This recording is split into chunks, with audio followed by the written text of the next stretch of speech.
बिलावल भुट्टो ये बयान दे रहे हैं, पहली बात तो कोई इस पर भरोसा नहीं करता है कि पाकिस्तान ये कहेगा, तो कर्नल सिंह बिल्कुल सही कह रहे हैं कि वो ऐसा बयान देगा। अब चर्चाएं ये हो रही हैं कि पानी के लिए क्या इतनी गिड़गिड़ाहट है कि पानी के लिए हाफिज सईद को भी बेचने को तैयार है पाकिस्तान। अब तो चर्चाएं ये हो रही है कि पानी रोक देंगे तो इतनी गिड़गिड़ाने की नौबत आ गई कि हाफिज सईद, जिसे सर पर बिठा कर रखा पाकिस्तान ने, आज उसके लिए भी कह रहे हैं कि इसे भी दे दो भाई, इसे भी दे दो, इसे भी सौंपने को देकर। वो जानते हैं इस बयान का मतलब क्या है, फिर भी ये दे रहे हैं। वो देखिए, कहीं ना कहीं कुछ चेंज तो आ रहा है पाकिस्तान में। इससे पहले भी बिलावल भुट्टो ने कहा था कि पाकिस्तान की एक हिस्ट्री रही है, ये भी उन्होंने इंटरनेशनल मीडिया पर ये बात की थी। साथ ही साथ ख्वाजा साहब की बात भी जैसे की है कर्नल साहब ने, तो बिल्कुल उन्होंने भी कहा कि पाकिस्तान सपोर्ट करता रहा है 30 साल इस किस्म के लोगों को।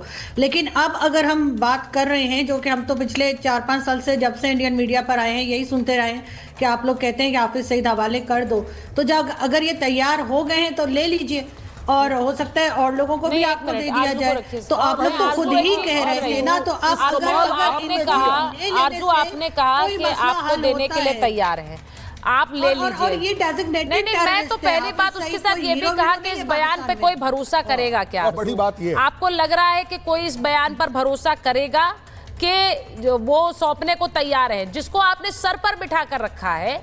मैं तो 1+1 कर रही हूँ आरजू। यहाँ तहव्वुर राणा ने कहा लश्कर ने आतंकियों की ट्रेनिंग की, लश्कर ने हमारी भी ट्रेनिंग की, आईएसआई और सेना ने कराया 26/11। अब सीधा सीधा ठीकरा कहाँ है? आईएसआई के अफसरों को सौंपिए ना, वो करा रहे थे, सेना के अफसरों को सौंपिए ना। अब हाफिज सईद आपके लिए गले की फांस बन गया है, वो तो सीधे बिलावल को चुनौती दे रहा है। नहीं देखे, मैं कोई तहव्वुर राणा की ना तो एडवोकेट हूँ, ना ही मैं उसे सपोर्ट करती हूँ, लेकिन जो कस्टडी में होता है ऐसे, तो यहाँ पे जो कुलभूषण है उसने भी न जाने क्या क्या स्टेटमेंट दे दिए भारत के बारे में, हमारी कस्टडी में उसे डरा धमका के कुछ भी कहलवा लिया, तो क्या हम मान जाएं या आप लोग मान जाएंगे? तो इसी तरीके से जो आदमी अरेस्ट हुआ होता है वो जो कह रहा है वो बड़ा चढ़ा के भी कह सकता है, और हो सकता है वो सच भी बोल रहा हो।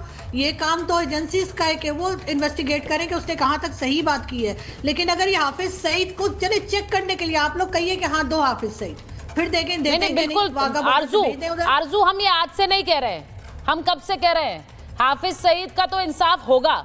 हाफिज सईद को तो आप लोग भी जानते हैं कि कितना बड़ा सरदर्द पाकिस्तान के लिए हाफिज सईद है, जो आपके नेताओं को खुली चुनौती दे रहा है, जहां नेताओं की हैसियत नहीं है इतनी बोलने की कि अगर वो ये बोल जाए कि प्रत्यर्पण कर दें और हम भारत को सौंप देंगे तो हंगामा मच जाए पाकिस्तान में। वहां तो ये तक बातें होने लगी है कि इनको इस सरकार को ही हटा दिया जाए।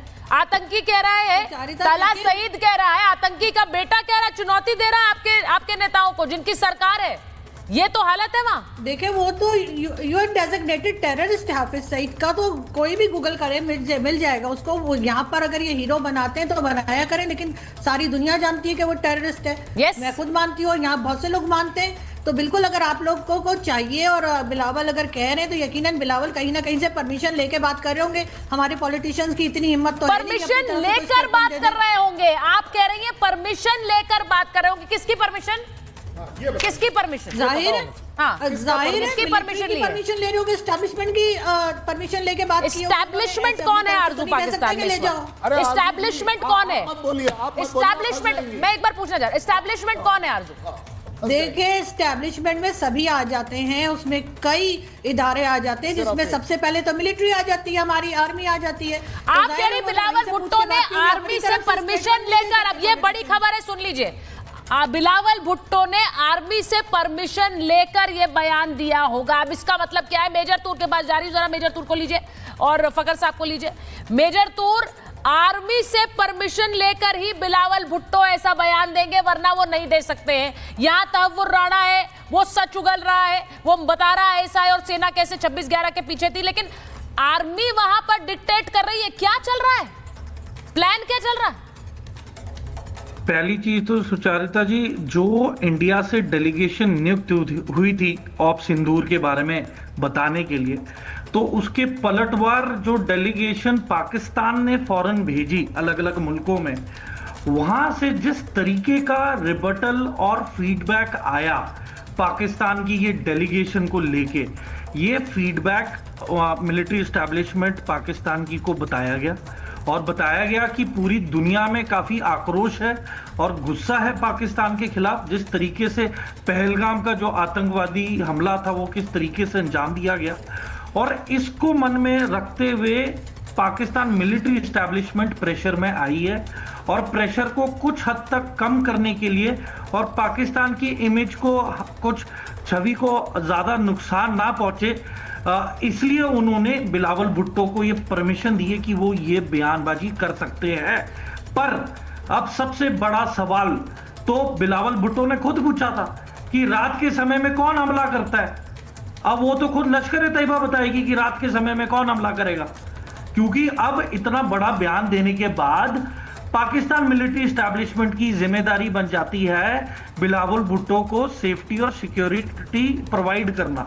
क्योंकि ये जो बयानबाजी आई है इसका मतलब है कि पाकिस्तान ने डिसोन कर दिया है, नकार कर दिया है पूरी लश्कर-ए-तैयबा को। क्योंकि अगर आपने उनके सरगना को ही बोल दिया कि आपको हम पकड़ा सकते हैं हिंदुस्तान को, तो अब बचा क्या है। तो देखिए खलबली मचेगी, और हमें हैरानी नहीं होनी चाहिए कि बिलावल भुट्टो की सिक्योरिटी भी बढ़ाई जाएगी, और आने वाले समय में क्या पता पॉलिटिकल पार्टीज के बीचों बीच रिफ्ट हो जाए। हाँ। जो ऑर्थोडॉक्स पार्टीज हैं, जिनकी तंजीमों के लिए सपोर्ट है, वो अलग हो जाए, तो आने वाले 2 हफ्ते में काफी गदर होने की संभावना। मेजर तूर ये पहली बार हुआ है पाकिस्तान के आंखों के सामने आतंकवाद वहां बढ़ता रहा, भारत पर हमला हुआ, 26/11 हुआ, सब जानते थे, हाफिज सईद शामिल है, सब जानते हैं। वहां फकर साहब बैठे हुए ये भी जानते हैं कि किस तरह से ISI और सेना के हाथ के बिना कुछ नहीं होता है पाकिस्तान में। लेकिन इसके बावजूद किसी ने कभी ये कहा नहीं कि हाफिज सईद को सौंप देंगे। आज अगर सौंपने की बात हो रही है, मैंने कहा कि ये बोल बदले कैसे हैं, मैं इस पर भरोसा नहीं कर रही हूं, लेकिन ये बोल बदले कैसे हैं फकर साहब के आज बिलावल भुट्टो ये कहेंगे कि सौंप दो इन आतंकियों को भारत को, आप हमें, और वहां हंगामा हो जाए। वो तलहा सईद जोर जोर से चिल्ला रहा है, वो कह रहा है मेरे पिता को कैसे सौंप देंगे, ये कौन से, ये मुसलमान ही नहीं है, ये गद्दार है, ये देशद्रोही है। Thank you very much Sucharita. जहाँ तक बात है स्टेटमेंट की बिलावल भुट्टो जरदारी की, तो बिल्कुल उन्होंने स्टेटमेंट दिया है, और अल जजीरा के साथ बहुत बड़ा इंटरव्यू था, उसमें उन्होंने ये बात की है। लाजमी सी बात है, ये पूरी दुनिया में देखा गया, और पाकिस्तानी न्यूज़पेपर्स ने उसको उठाया, उसके एडिटोरियल बने इसके ऊपर। लेकिन जहाँ तक बात है इस चीज़ की कि उनका बेटा सईद का बेटा तलहा सईद उठ के ये कहता है कि बड़ा हंगामा कर देंगे, ये कुछ नहीं कर सकते। वो सबको पता है कि वो क्या है, उनकी मतलब क्या भी किधर है और उनकी ताकत क्या है, वो सबको पता है। कोई ऐसे नहीं है कि अगर वो कर सकते तो अभी तक कर चुके होते। उनके फादर को अगर इंटरनेशनल टेररिस्ट डिक्लेयर किया गया यूनाइटेड नेशन से, तो पाकिस्तानी हुकूमत के ऊपर प्रेशर डालते हैं ना कि आप इसको जो है इस लिस्ट से निकाल दें। पाकिस्तान अमेरिका के साथ पाकिस्तान के आर्मी चीफ बैठते हैं, पाकिस्तान के DGI बैठते हैं, पाकिस्तान के DGI अभी बैठे हुए थे 19 जून को, वहाँ पे 2 घंटे मतलब लंच पे वो बैठे थे, तो वहाँ पे कह देते कि यार इनको निकाल दो, और मैं कहता हूँ कि शायद वो निकाल भी देते, लेकिन क्यों कहें। मतलब these are the liabilities of Pakistan, I think so, मतलब nobody support them।